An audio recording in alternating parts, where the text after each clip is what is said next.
Olá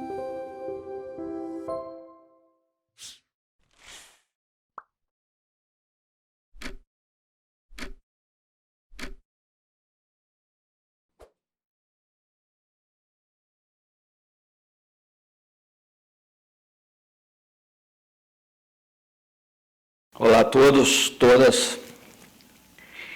Nós vamos iniciar nosso encontro para tratar sobre direitos e garantias individuais, mas eu não posso começar a falar de direitos e garantias individuais sem antes discutir com vocês um pouco do que seja ou de como se enquadra o direito e garantia individual no âmbito dos direitos fundamentais.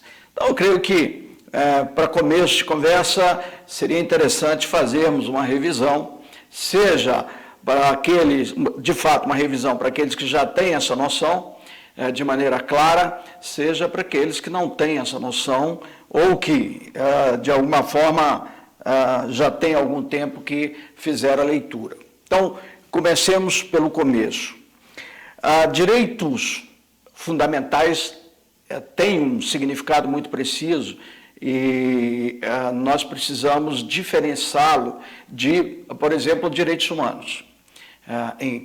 Quando nós falamos de direitos fundamentais e direitos humanos, do ponto de vista de conteúdo, podemos estar falando da mesma coisa. Então, eu posso falar de vida, posso falar de liberdade, e eu digo, isso é um direito humano, isso é um direito fundamental. Ora, o que faz, do ponto de vista técnico, diferenciar da minha fala como um direito fundamental à vida ou como o direito humano à vida? Basicamente, o referencial dogmático que eu utilizo. Então, quando eu falo de direitos humanos, em geral, eu estou me reportando ao plano internacional. Então, eu tenho uma Convenção Internacional de Direitos Humanos. A palavra tecnicamente mais adequada é direitos humanos. Quando eu me refiro ao direito à vida reconhecido na Constituição brasileira, o direito à vida reconhecido na Constituição alemã ou na Constituição austríaca, a que for. O termo mais adequado é direito fundamental. Bom, isso é um consenso? Não, isso alguns autores até nem fazem distinção. Tem alguns que falam de direitos humanos fundamentais. Né? Agora, a boa literatura, pelo menos a boa literatura que se firma a partir da Europa, costuma fazer essa distinção que eu acabei de falar com vocês. Então, direito fundamental para o plano interno, direito humano para o plano externo, para o plano internacional. E quando eu digo plano internacional, bem entendido, tanto para o sistema regional de proteção dos direitos, por exemplo, sistema interamericano, quanto para o sistema global de proteção dos direitos no âmbito das Nações Unidas. Tecnicamente é melhor falarmos assim. Tem um outro significado de direitos humanos que algumas correntes advogam e também acho perfeitamente possível, que são aqueles direitos que ainda não foram devidamente reconhecidos pelos sistemas nacionais, mas que contam com um amparo, um apoio moral, ético muito grande, com uma reivindicação de grupos sociais, sobretudo grupos sociais minoritários, também muito grande, mas que ainda não foram reconhecidos, ainda não foram positivados. Então, em geral, é um outro ambiente em que se fala de direitos humanos. Bom, a diferença, como nós estamos vendo, de forma. Não é propriamente uma diferença de conteúdo. Tá? E em direito, como nós sabemos, a forma importa muito, porque se eu tenho um reconhecimento no plano internacional, mas esse tratado ele não foi incorporado, ou, enfim, eu ainda não tenho a presença daquele conteúdo no texto da Constituição, eu ainda terei dificuldade de postulá-lo internamente, inclusive perante o judiciário. Então, a importância está aí, da distinção feita. Um segundo aspecto que eu também chamo a atenção é de que esta denominação, direito fundamental, é muito mais presente, como eu disse, na Europa e é muito mais presente em boa parte da América Latina. Se você for ler um texto americano, em geral, eles não utilizam muito a expressão direitos fundamentais. Eles falam em direitos, eles falam em direitos civis, mas assim, não há uma predominância na literatura americana da expressão direitos fundamentais. Pois vamos fechar um pouco. Se adotarmos a linha de que direitos humanos é no plano internacional e regional e direitos fundamentais já no plano interno, aí vem algo até que eu antecipei, mas eu também, por obrigação acadêmica, tenho que dizer para vocês, tem a ver com o seguinte ponto. Direitos fundamentais são apenas os direitos reconhecidos na Constituição? Ou também podem ser alguns direitos não reconhecidos na Constituição? Existe um autor italiano muito festejado, sobretudo para quem estuda mais processo penal, que é o Ferraioli, e o Ferraioli tem uma orientação peculiar. Ele chama de direitos fundamentais aqueles direitos que de maneira alguma podem ser renunciados, aqueles direitos que de modo algum podem ser alienados. E ele diz, pouco importa se esse direito está reconhecido no texto de uma Constituição ou se esse direito é reconhecido apenas por uma lei. Tá? Pois bem, esta é uma posição que alguns autores até adotam. Isso vem um pouco de um debate que se estabeleceu lá no século XVIII, em que se chamavam os direitos, nem de direitos fundamentais, né, mas de direitos do homem, no caso francês, mas era muito comum se dizer, ou se dizerem direitos naturais, porque eram direitos que decorriam da natureza humana, e nesse sentido, por decorrer da natureza humana, eram direitos inalienáveis, direitos imprescritíveis, etc. Então, um pezinho nesta caracterização, o Ferraioli, não que ele seja um ius naturalista, longe disso, mas o Ferraioli traz para o debate atual e diz, não tem que se falar em direito fundamental que não seja um direito inalienável, um direito imprescritível. E você me pergunta, e daí? E qual a consequência prática? Veja, para o Ferraioli, propriedade não é um direito fundamental. Mesmo que as constituições, de uma maneira geral, reconheçam a propriedade e aquelas de matriz capitalista reconheçam a propriedade privada. Então, diz o Ferraioli, a propriedade é um direito, mas é um direito que eu posso alienar, que eu posso dispor. O objeto dela é disponível. Ora, se o objeto da propriedade é disponível, diz ele, eu não posso chamar a propriedade de um direito fundamental. Mas isso é uma posição minoritária, porque o que de fato se utiliza como critério é o critério distintivo, o critério dogmático. Ora, direitos fundamentais são aqueles direitos reconhecidos no texto da Constituição.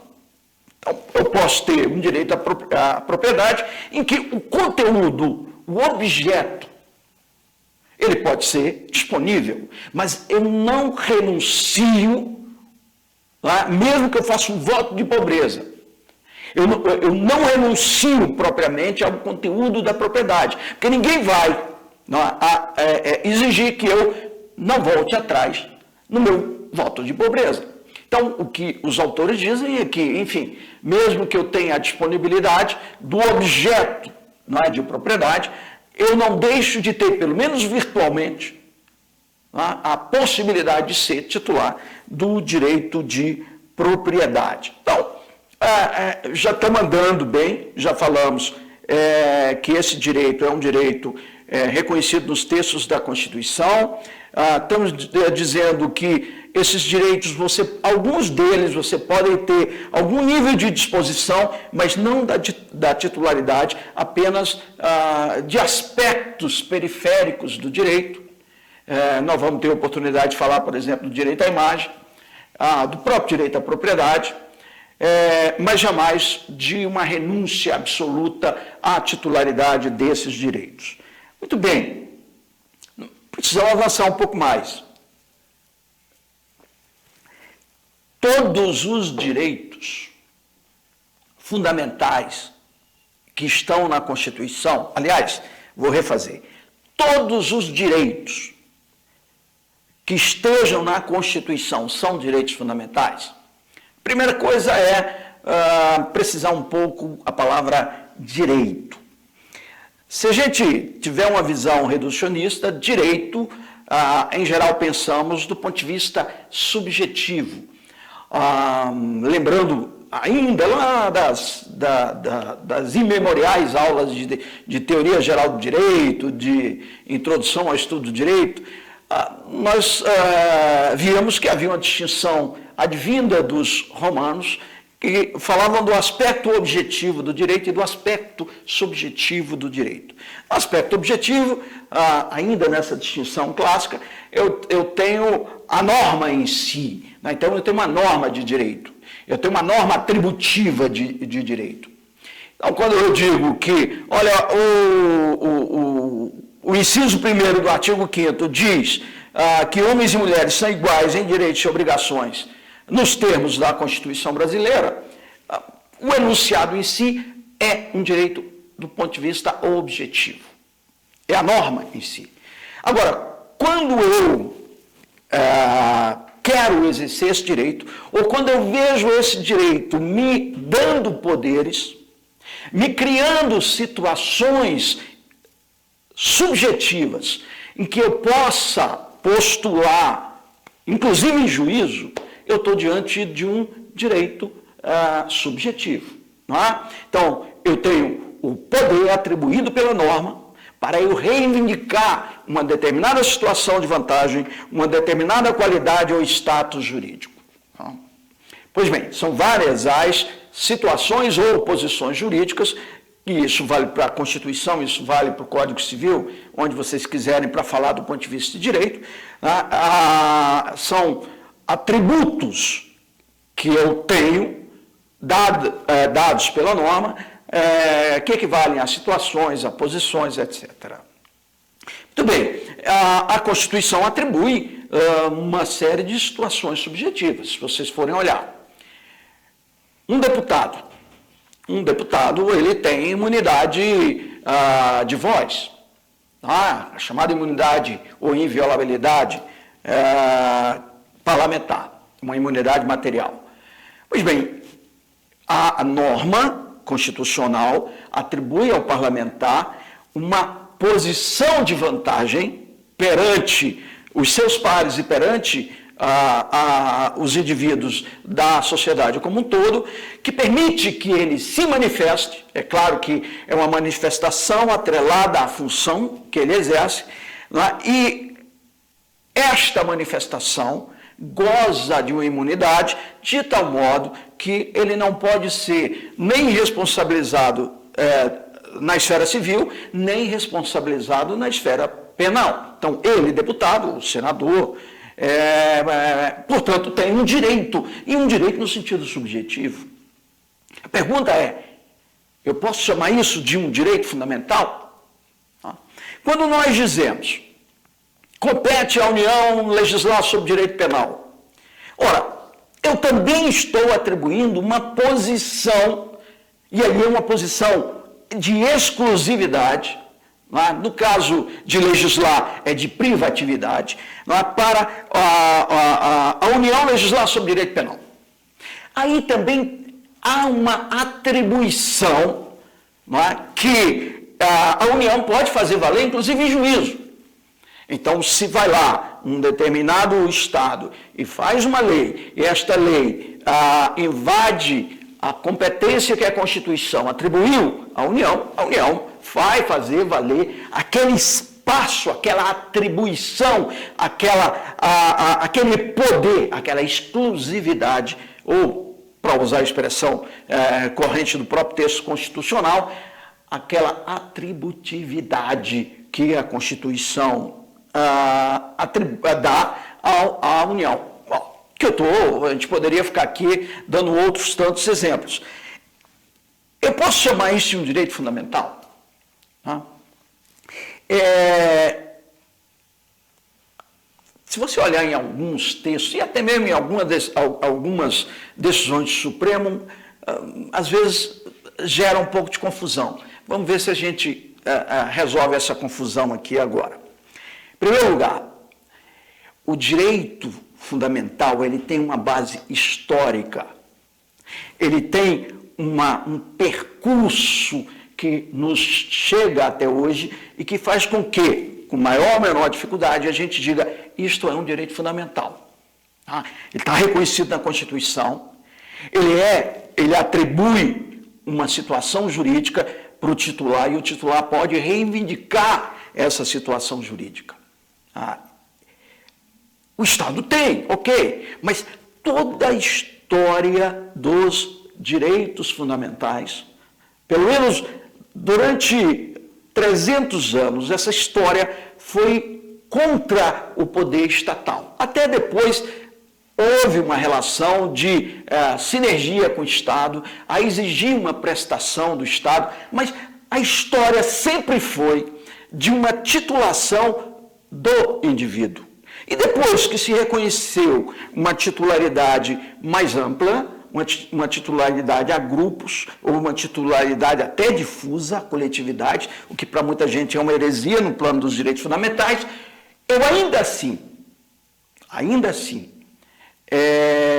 estou me referindo a uma posição de vantagens de indivíduo ou de grupo em face do Estado.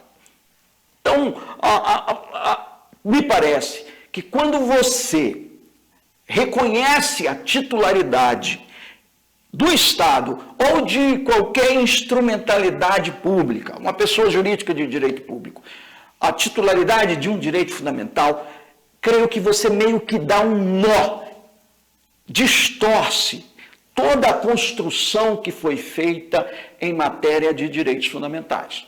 Então, direitos fundamentais é, sobretudo, de pessoas naturais e de pessoa, e quando muito, nós vamos daqui a pouco falar, de pessoa jurídica de direito privado. Mas o Supremo reconhece que, sobretudo em matéria de garantias processuais, por exemplo, devido processo legal, por exemplo, mandado de segurança, eu posso falar em um direito fundamental atribuído a uma pessoa jurídica. Você está falando a verdade, o Supremo reconhece isso. Mas não é de biotécnica. Mas os alemães reconhecem.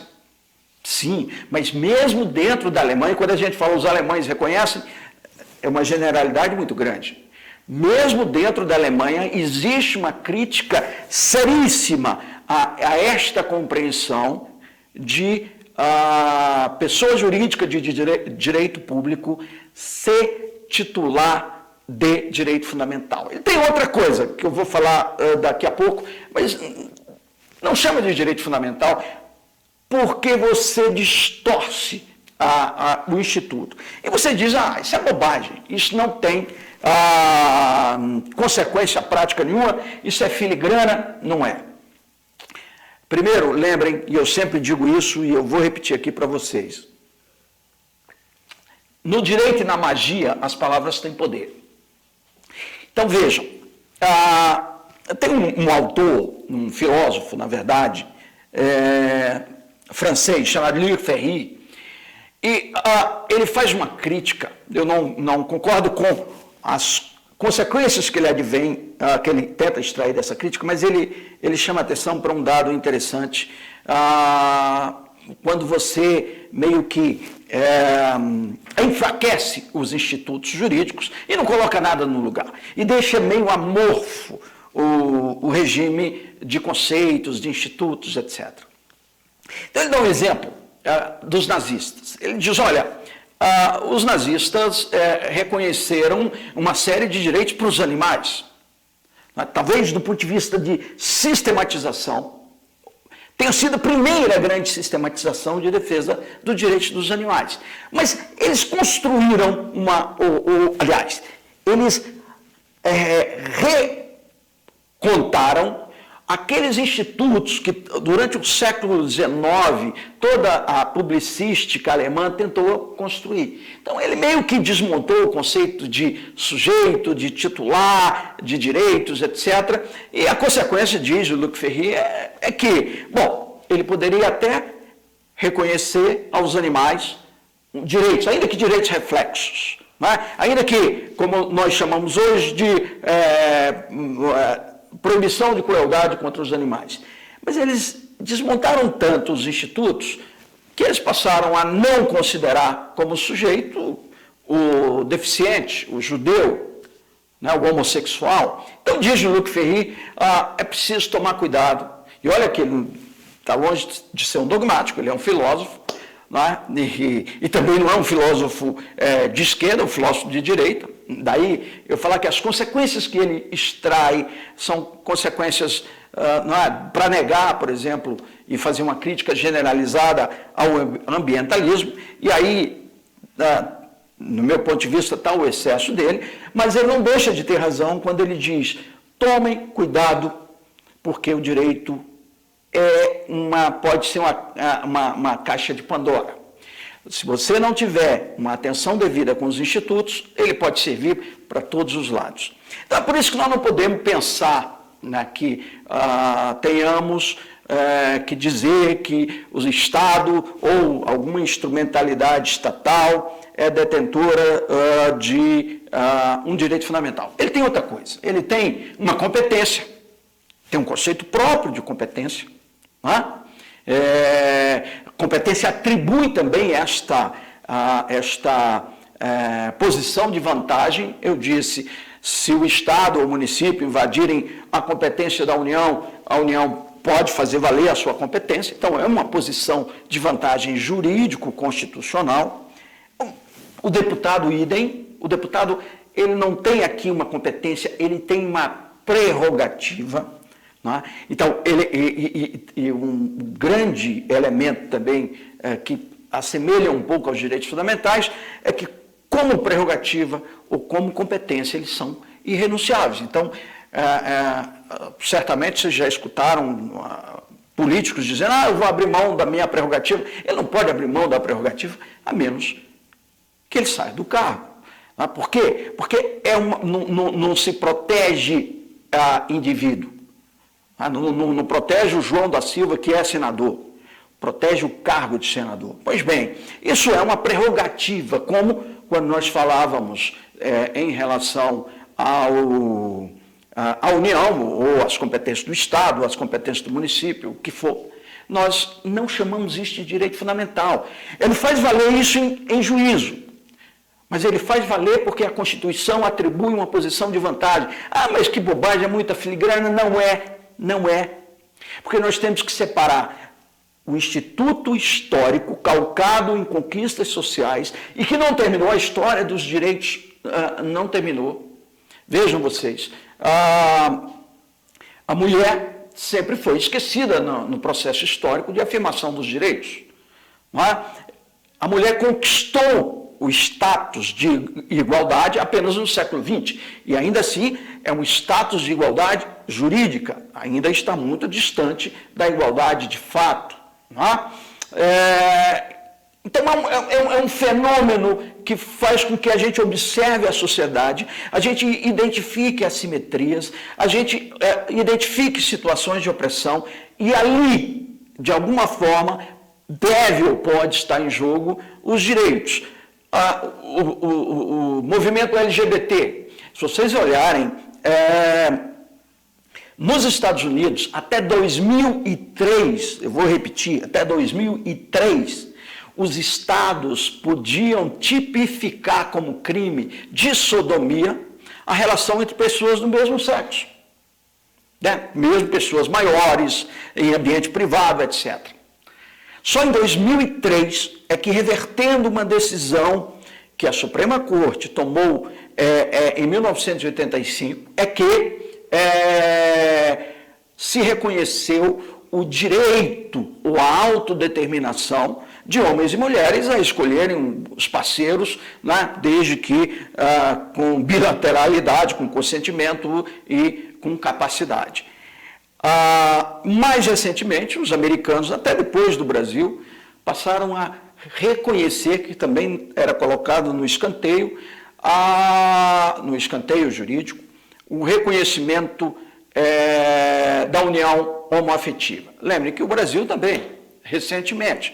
Então, vocês começam a ver que nós temos temas que ainda não estão completamente resolvidos no presente e que não dá para a gente colocar no mesmo balaio essas decisões ou estas reconfigurações dos direitos fundamentais e dizer, olha, isso é como competência da União, olha, isso é como uma prerrogativa do deputado. Aliás, se vocês olharem na Constituição, as prerrogativas dos deputados, tendo em vista alguns abusos, elas até foram reconfiguradas, diminuídas por emendas à Constituição.